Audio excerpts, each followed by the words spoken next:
we're looking straight at breaking news that's coming in. Violence continues to mar the elections in West Bengal. Villagers have allegedly been vandalizing the BJP candidate's car.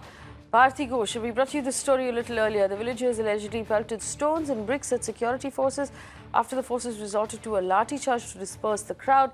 Some security personnel have reportedly been injured. Take a look at this report our colleague just sent in. Brewing here in Keshpur market area, where on one side you have angry locals who have completely blocked the main market road. These are TMC supporters. They are holding TMC flags there. And on the other hand, you can see the RAF, which is on standby with the tear gas shells, the lathis and the shields over here because of the tension that's brewing in Keshpur. This is the same spot where Bharti Ghosh's car was seized by the West Bengal police a short while ago because she didn't have the required documents. The angry locals are now protesting against Bharti Ghosh. They want BJP to leave this particular area, and you can see the kind of sloganeering that's happening. Bricks were hurled at the cops, bricks and lathis were hurled.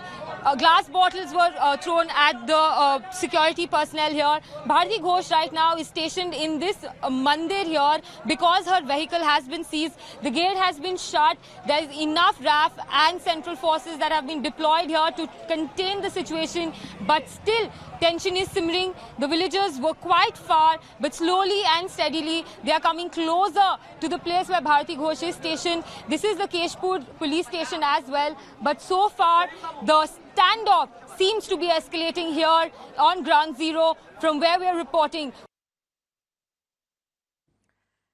All right, so that's visuals that are coming in right now from Bengal, and you'll remember we brought you the story a little earlier in the day where the villagers were shouting slogans against Bharti Ghosh when she arrived at one of the polling booths. Post that there was some, what we understand, stone pelting or brick throwing that happened between the security forces and the villagers who were shouting slogans. That situation has escalated from what you're looking at on your screen right now. The Rapid Action Force, according to our reporter, has been brought in. So it's a little past noon at this point, and we're still tracking the various phases, the various constituencies in this phase. This is phase 6. And the interesting part about this phase, Vinay, is that out of the 59 that's polling, the BJP won 44. And that's a lot of ground to defend. It's similar with the last phase as well.